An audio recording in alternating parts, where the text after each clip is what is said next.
welcome to my booth. I'm Jay. Today's sample's from Alex. Happy Thursday. Before we dive into Alex's audiobook reading here, a couple things. One, as always, if you want me to review audio of yours, there's a form. It's in the description. Fill it out and send me something. There's coaching on my website if that's more your speed, and a huge thank you to our booth buddies out there, channel members here in this realm of YouTube. Appreciate each and every one of you. If you want to check out what that's about, it's just a way to add extra support if you are able and so choose. And at certain tiers, you get priority access to feedback like this stuff, feedback from me, discounts on coaching on my website, stuff like that. But the best way to pay it forward is just to click the YouTube buttons. And thanks for being here in general. Anyway, enough of that jazz. Alex, let's rock. Before we dive in to this, I know I said before we dive in, Alex was looking specifically for feedback on audio quality here, if it sounds overprocessed specifically.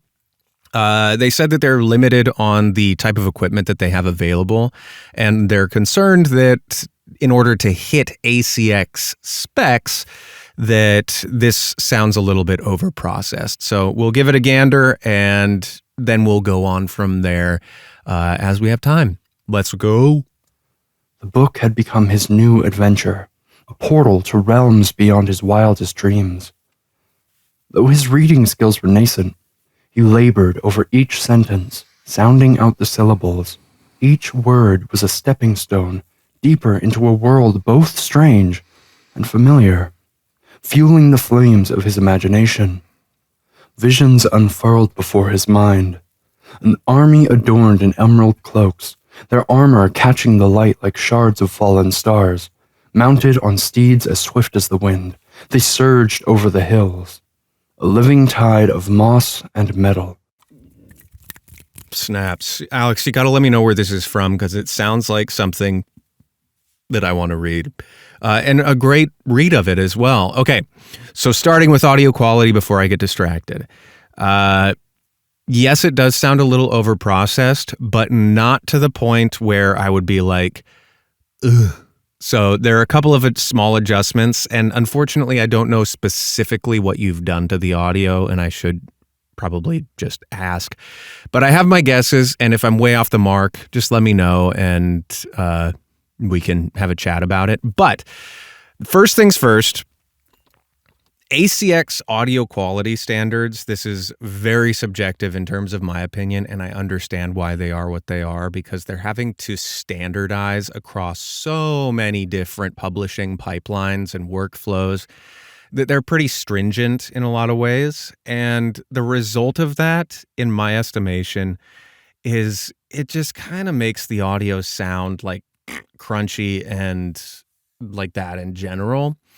And so even if I listen to books of mine that have been processed by professional engineers working with publishers, and granted, oftentimes I'm listening to the samples on these like uber sensitive headphones that are really, really clinical in terms of their listening, vibe.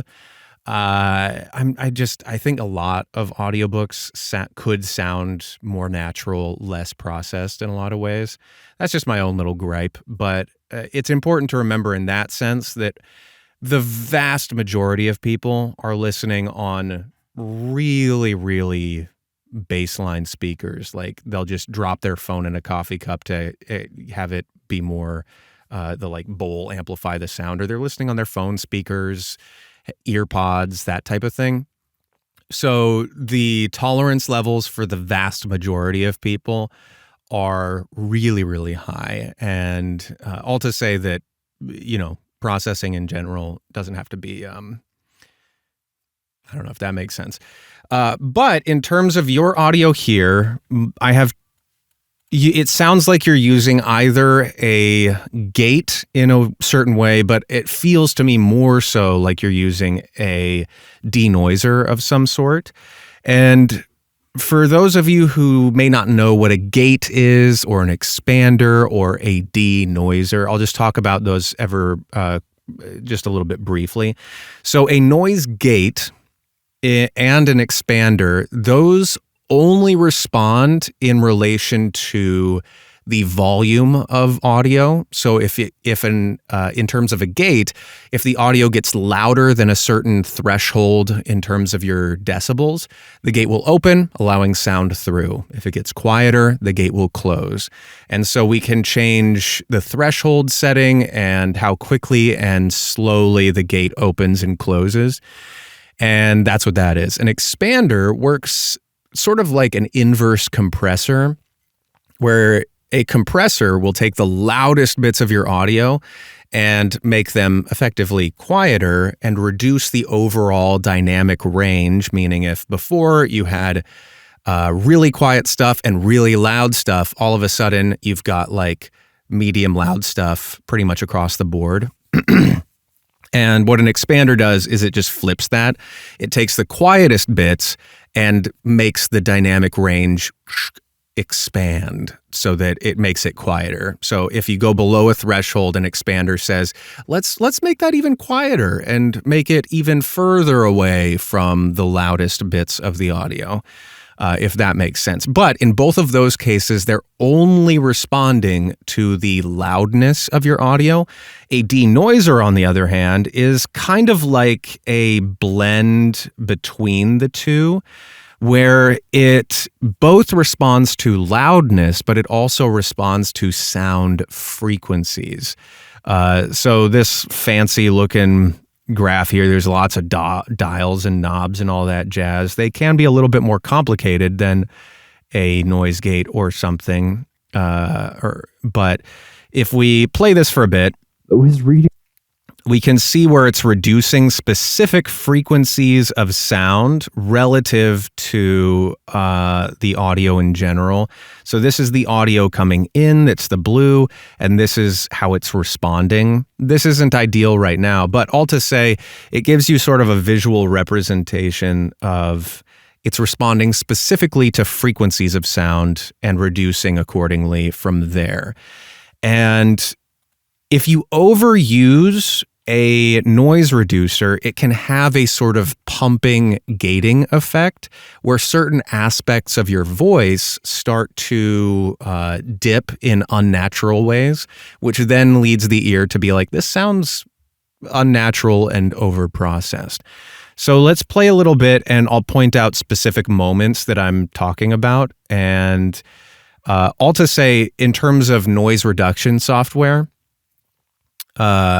those I would recommend using noise reduction software in instances where it is absolutely necessary, and then pretty much all other times treating the source material, as it were, as best you can. So instead of recording just in your living room while someone's vacuuming, for example, and it's a completely untreated space, instead of just slapping a ton of noise reduction software or denoising stuff on that, it would be better to start off by turning off the vacuum and like padding the space a little bit, putting up acoustic treatment, that sort of thing. That's a really extreme example, and Alex, you're nowhere near that type of thing, but just as a really like extreme example. Okay, so let's take a listen and I'll talk about specific moments. The book had become his new adventure, a portal to realms beyond his wildest dreams. Though his reading skills were nascent. Oh shoot, I had the denoiser already on. I was like, this sounds different. Ignore that last bit. The book had become his new adventure, a portal to realms beyond his wildest dreams. Though his reading skills were nascent. So right here, this happens occasionally, but if you listen closely, you might not even be able to hear it without headphones, but it sounds like when you say skills, the K sound and the I, you can even kind of see it here in the spectral view. There's like just a bit of stuff cut out there. And my guess is that's an effect of either the gate or, more likely than not, the noise reduction software. And that sort of pumping effect is what makes it sound overprocessed. Though his reading skills were... How it goes. Reading skills were... and it just like dips in an unnatural way in the middle of your speech, that's the sort of thing that we want to avoid. Let me just loop this. Sorry, Alex, this might be painful for you to listen to. I hate when I do this for myself, but it'll be illustrative to listen for specifically what I'm talking about. Though his reading skills were nascent. So your performance is great, but that little reading skill, it's almost like it's doing reading skills were nascent, and your like reading skills were nascent, that type of thing. If that makes sense. So all to say, in terms of the overall processing here, just dialing back the noise reduction software would be a great place to start. And because in general, you said that your mic, you were concerned about being like, the primo quality. Your mic doesn't sound bad. And the noise reduction stuff, when I was starting out, I went crazy with it. And like even more than this. And I was like, that sounds so much better. And, you live and you learn. So I would just lean on the natural quality of things more so than the noise reduction-y stuff. Let's keep listening a bit, and I'll try and give you a few performance things as well. He labored over each sentence, sounding out the syllables. Each word was a stepping stone deeper into a world both strange and familiar. I love the both strange, and you let the pause there. I like that pause. Both strange and familiar, like you're thinking about it, and we get to ride that little thought train with you. Fueling the flames of his imagination. Visions unfurled before him. One small thing here, this whole section, you deliver it really well, and I'm curious what it would sound like or if it would be helped if it was more connected or fluid. The somewhat, it's not like terribly disjointed, but this whole thing feels like it should be connected a little bit more in my mind and ear in a way. And some of that may be chopped up by virtue of the noise reduction type stuff that I was talking about. But in terms of connecting this whole thing more fluidly, it'll help me to follow the whole image because you're doing such a wonderful job with each individual image. And threading the whole thing together while still maintaining the individual components, I think might just tip it up even more. Though his reading skills were nascent, he labored over each sentence, sounding out the syllables. Each word was a stepping stone deeper into a world both strange and familiar, fueling the flames of his imagination. I don't know how to describe it specifically, but that feels like the right track in general in terms of the fluidity of those thoughts. Let me know if that kind of makes sense. I'm having trouble figuring out how to articulate it further, but it's a good read, and I think that might just tip it up a little bit more. Anyhow, Alex, really solid read, and I wouldn't worry too much about the mic because it sounds pretty good to me.